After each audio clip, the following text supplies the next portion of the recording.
মানে প্রফিট হচ্ছে তার আপনার 20,000 এর মতো, হ্যাঁ, তার টার্নওভার আছে বিলো আপনার ভিএটি থ্রেশহোল্ড, কিন্তু তার প্রফিট আপনার এই যে 20,000 পাউন্ড। তো সেক্ষেত্রে তিনি কি স্যালারি দিয়ে এইভাবে একজন কর্মী আনতে পারবেন কিনা? যে আপনি প্রফিট কত, আপনি তো প্রফিট থেকে কাউকে বেতন দিবেন না, এই জিনিসটা মাথায় রাখতে হবে যে আপনি প্রফিট থেকে কাউকে স্যালারি দিচ্ছেন না। আপনি স্যালারিটা দিবেন হচ্ছে ট্রানজ্যাকশন থেকে, আপনার যে আপনার ইনকাম হবে সেখান থেকে আপনি ওয়েজেস দিবেন, আপনার অন্যান্য খরচ দিবেন, আপনার রেন্ট দিবেন, আরো যাবতীয় যে খরচ আছে সবকিছু দিবেন। আপনি যে লোক প্রয়োজন হয় তখনই নেবেন। আপনি তো অবভিয়াসলি দরকার নাই শুধু শুধু একজন লোককে নিয়ে আসবেন না যে আমার চাচা ভাতিজা আছে আমি নিয়ে আসলাম। এখানে কিন্তু নতুন কিছু রেস্ট্রিকশন রয়েছে। Stonebridge legal solutions limited, your trusted immigration partner. VAT threshold এর নিচে তার যদি ইনকাম হয়, অর্থাৎ 90,000 এর নিচে তার ব্যবসার টার্নওভার, হ্যাঁ, এবং এই কিন্তু তার প্রফিট তিনি দেখাচ্ছেন মানে প্রফিট হচ্ছে তার আপনার 20,000 এর মতো, হ্যাঁ, তার টার্নওভার আছে বিলো আপনার ভিএটি থ্রেশহোল্ড, কিন্তু তার প্রফিট আপনার এই যে 20,000 পাউন্ড। তো সেক্ষেত্রে তিনি কি স্যালারি দিয়ে এইভাবে একজন কর্মী আনতে পারবেন কিনা? তানভীর ভাই, প্রশ্নটা খুবই অত্যন্ত ইম্পর্টেন্ট একটা প্রশ্ন, এবং এটা অনেকেরই প্রশ্ন। এটা আপনি যেমন বলেছেন, এই ভদ্রলোক প্রশ্নটা করেছেন, এটা অত্যন্ত গুরুত্বপূর্ণ একটা প্রশ্ন। আমি অবশ্যই উত্তরটা দিচ্ছি। সেটা হচ্ছে যে দেখেন, বিজনেসে প্রফিট করবেন কি লস করবেন ডাজন্ট ম্যাটার। তা আপনি দেখবেন যে এখানে অনেক বড় বড় industry, billions of pound transaction, salary টেলারি, এই সব কিছু খরচপাতি এক্সপেন্সেস দিয়ে তার লস হচ্ছে মনে করেন যে কয়েক মিলিয়ন পাউন্ড হতে পারে। সো তার মানে হচ্ছে যে আপনি প্রফিট কত, আপনি তো প্রফিট থেকে কাউকে বেতন দিবেন না, এই জিনিসটা মাথায় রাখতে হবে যে আপনি প্রফিট থেকে কাউকে স্যালারি দিচ্ছেন না। আপনি স্যালারিটা দিবেন হচ্ছে ট্রানজ্যাকশন থেকে, আপনার যে আপনার ইনকাম হবে সেখান থেকে আপনি ওয়েজেস দিবেন, আপনার অন্যান্য খরচ দিবেন, আপনার রেন্ট দিবেন, আরো যাবতীয় যে খরচ আছে সবকিছু দিবেন। তারপর এন্ড অফ দ্য ইয়ার আপনার প্রফিট হোক লস হোক ডাজন্ট ম্যাটার, আপনি তো ব্যবসা রান করছেন। সো এখানে আপনি যেটা বলেছেন যে 90,000 এর নিচে আপনার থ্রেশহোল্ড রয়েছে, মানে আপনার ট্রানজ্যাকশন রয়েছে ভিএটি থ্রেশহোল্ডের নিচে, আর হচ্ছে আপনার এখন প্রফিট মার্জিন হচ্ছে রাফলি 20 গ্রান্ড। সো এটা আমি মাথায় স্পষ্ট করে বলতে যাচ্ছি যে আপনি যদি মনে করেন আপনি একজন বা দুইজন বা 5 জন স্টাফ নিলে যাদের বেতন 40,000 করে হতে পারে, যদি আপনি ভবিষ্যতে আপনি বিজনেসটাকে এক্সপান্ড করতে পারবেন, আপনি যদি এই বিষয়টাকে দাঁড় করাতে পারেন, আপনি হয়তো ইন ফিউচার যদি দেখাতে পারেন যে this is the plan, I want to expand my business, আমি ইন ফিউচার হয়তো বিএটি থ্রেশহোল্ড যখন পার হয়ে যাবে তখন আপনি অটোমেটিক্যালি বিএটি রেজিস্টার করবেন। এটা আপনি আপনার অ্যাকাউন্টেন্টের সাথে অবভিয়াসলি যোগাযোগ করে বিষয়টাকে সুন্দরভাবে এক্সপ্লেনেশন নিতে পারেন বা আইডিয়া নিতে পারেন, অ্যাডভাইস নিতে পারেন। বাট আমার কথা হচ্ছে ভেরি সিম্পল, আপনি যে লোক প্রয়োজন হয় তখনই নেবেন। আপনি তো অবভিয়াসলি দরকার নাই শুধু শুধু একজন লোককে নিয়ে আসবেন না যে আমার চাচা ভাতিজা আছে আমি নিয়ে আসলাম। এখানে কিন্তু নতুন কিছু রেস্ট্রিকশন রয়েছে। আপনি কাউকে আত্মীয় স্বজন, নিকট আত্মীয় বা এক বাসায় থাকে এরকম কিছু মানুষকে কিন্তু আপনি স্পন্সর করতে পারবেন না। এটা কিন্তু স্ট্রিক্ট রেস্ট্রিকশন রয়েছে। আপনার নিকট আত্মীয় কেউ যদি বলে যে আমি আমার বাগিনাকে আনতে চাই, ভাতিজাকে আনতে চাই, if you are blood related অথবা রিলেটিভ অফ সামওয়ান, আপনি তাকে কিন্তু ইয়ে করতে পারবেন, স্পন্সর করতে পারবেন না। স্ট্রিক্ট রেস্ট্রিকশন রয়েছে হোম অফিসের, আগেও ছিল, রিসেন্টলি এটাকে আরো বড় করে ইয়ে করা হয়েছে। সো তাহলে আপনার কেস স্টাডি কি বলছে ব্যারিস্টার সঞ্জয়, যাদের 90,000 বিলো, ধরেন 50,000 তার টার্নওভার, 50,000 টার্নওভারে তার কতজন এমপ্লয়ি, তিনি যদি মনে করেন যে তিনি বিজনেস এক্সপ্যান্ড করবেন, তিনি 2 থেকে 5 জন কি তিনি ওয়ার্ক পারমিট পাবেন?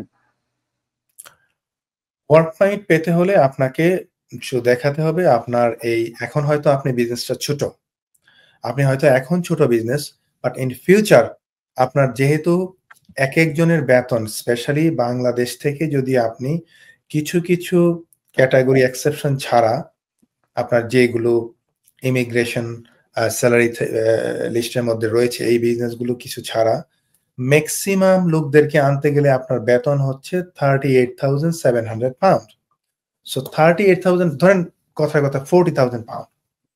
সো আপনার যদি মনে করেন যে আপনার 40,000 পাউন্ড বেতন মানে একজনকে স্যালারি দিতে হবে, আপনার বিজনেস হয়তো 80-র উপরে ক্রস করবে না, তো সেই ক্ষেত্রে আপনি একজন আনলেই তো আপনার ব্যবসায় হিমশিম খাবেন। কিন্তু আপনি প্ল্যানটা থাকতে হবে আপনার যে আমি 5 জন আনি 10 জন আনি ডাজন্ট ম্যাটার, কিন্তু আমি যদি আনি তাহলে আমার বিজনেসটাকে আমি এক্সপ্যান্ড করতে পারবো। আমি ইন ফিউচার বিএটি তো ক্রস করলে আপনাকে অটোমেটিক্যালি বিএটি রেজিস্টার করতেই হবে। তো এখানে একটা রেশে অনেকে মনে করে যে আমার বিজনেসটা এখন ছোট হয়তো আপনি একা করছেন। এখন যদি ব্যাপারটা এমন হয় যে আপনি আরো 4-5 জন এমপ্লয়ি নিয়ে আপনি বিজনেসটাকে আরো গ্রো করতে চাচ্ছেন, তখনই আপনি আনবেন আপনার যদি দরকার হয়। অবভিয়াসলি প্রয়োজন না হলে আপনি অবশ্যই বিজনেসের বার্ডেন নেবেন না, আননেসেসারি আপনি তাকে বেতন দিবেন, আপনার তার বেতনের জন্য আপনাকে তার জন্য আপনার ট্যাক্স দিতে হবে, এনআই দিতে হবে, এমপ্লয়ারের কন্ট্রিবিউশন দিতে হবে। So it's a huge burden. আপনি তখনই এই বার্ডেনটা নেবেন যদি মনে করেন যে আপনি বিজনেসটাকে গ্রো করতে পারবেন। সো এই জিনিসটা সবসময় মাথায় রাখবেন যে আপনি বিজনেসটাকে যদি বড় করতে চান, এক্সপ্যান্ড করতে চান, তখনই আপনি নিয়ে নেবেন। আর একটা কথা আমি তানভীর ভাই এখানে একটু বলি, আপনি যেহেতু বলছিলেন যে আমাদের একটা ছোট একটা টং নিয়ে ব্যবসা করছেন, হ্যাঁ, টং এর কথা যখন বললেন আমি এই বিষয়টাকে একটু বলি। আমার বেশ কিছু ক্লায়েন্ট কিন্তু আছে যেমন ক্যামডেনে বিজনেস করছেন, হ্যাঁ, তারা এখানে কিন্তু বিশ্বাস করতে পারবেন না তানভীর ভাই, একটা রেস্টুরেন্ট বিশাল বড় বড় রেস্টুরেন্ট দিয়ে হয়তো তাদের ধারে কাছে আপনি যেতে পারবেন না। তাদের যে বিজনেস, তাদের আপনার প্রতি সপ্তাহে 30,000 পাউন্ড বিজনেস করে। Can you believe it? Street food, কিন্তু স্ট্রিট ফুড হিউজ। এবং এখন প্রশ্ন হচ্ছে যে তাদের দরকার কিনা, তার তো প্রেমিসেস নাই, তার তো বড় রেস্টুরেন্ট নাই, বড় বিজনেস নাই বা বড় জায়গা নাই, কিন্তু তার তো বিজনেস আছে, তার ট্রানজাকশন আছে, তার ব্যাংক অ্যাকাউন্ট আছে, তার অন্যান্য সব যা যা দরকার তা আছে। সমস্যাটা কোথায়? আমি তো তার জন্য লাইসেন্স করেছি, আমি তো করতে পেরেছি, এটা টং হতে পারে, কিন্তু তার তো বিজনেস আছে। As long as business is there এবং আপনার জেনুইন লুক লাগবে। এখন প্রশ্ন উঠতেই পারে যে এখন স্ট্রিট ফুড বিক্রি করতেছেন, ওখানে কি আপনার শেফ দরকার কিনা? শেফ দরকার কিনা এখানে একটা বিশাল ইয়ে রয়েছে তানভীর ভাই। আমি জিনিসটা বলতে চাচ্ছি, অনেকেই ফুড বিজনেস করে কিন্তু মনে করে যে আমি ফুড বিজনেস দিলেই শেফ নিতে পারবো। ব্যাপারটা কিন্তু তা না। শেফ আর কুকের মধ্যে একটা হিউজ ডিফারেন্স রয়েছে এখানে। তারা কিন্তু প্রচুর রিফিউজ করে যে না, তোমার বিজনেসে বুঝছি তুমি রেস্টুরেন্ট বিজনেস করো, কিন্তু তুমি যা বিক্রি করো এখানে কিন্তু তোমার শেফের কোনো কাজ নাই। শেফ মানে হচ্ছে যে একটা লোক একদম র ম্যাটেরিয়ালস থেকে জিনিসটাকে নিখুঁত ভাবে তার আইডিয়া দিয়ে এক্সপিরিয়েন্স দিয়ে জিনিসটাকে ফুডটাকে নিজে স্পেশালাইজড এক্সপিরিয়েন্স দিয়ে কুক করবে, এটাকে বলা হয় শেফ। আর কুক হচ্ছে যেমন মনে করেন যে বাজার থেকে গরম করে নিয়ে আসলাম, যেমন কথার কথা ম্যাকডোনাল্ডসে কিন্তু কোনো শেফের দরকার নাই, এখানে কেএফসি কোনো শেফের দরকার নাই, কারণ তারা সবকিছু নিয়ে আসতেছে ফ্রোজেন, তারা শুধু ফ্রাই করে বিক্রি করে দিচ্ছে। ফ্র্যাঞ্চাইজি মনে করেন যে কোনো ফ্র্যাঞ্চাইজি গুলো নরমালি তাদের কিন্তু ম্যাক্সিমাম দেখা যাচ্ছে যে কুকের দরকার, কিন্তু শেফের স্পেশালিস্ট যে আপনার শেফের দরকার নাই।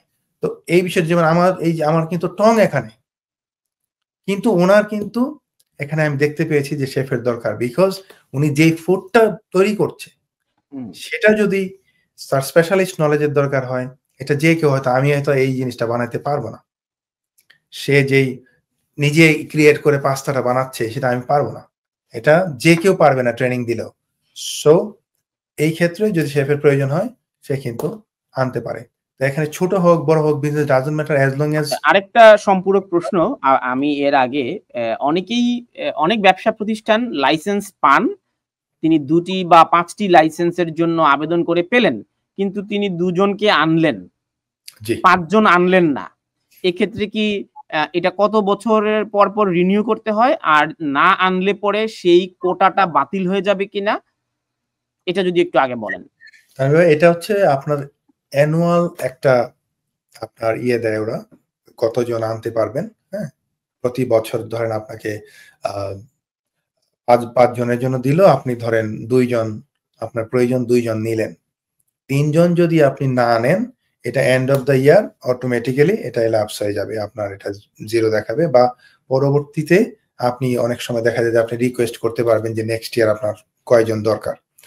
আর যদি অটোমেটিক রিনিউয়াল দিয়ে দেয় কেউ, তাহলে দেখা যায় যে আপনি প্রতি বছর ইনিশিয়ালি যতটা চেয়েছিলেন আপনাকে অটোমেটিক্যালি প্রতি বছর অতটা দিয়ে দিবে, আপনি ইউজ করেন বা না করেন, ডাজন্ট ম্যাটার।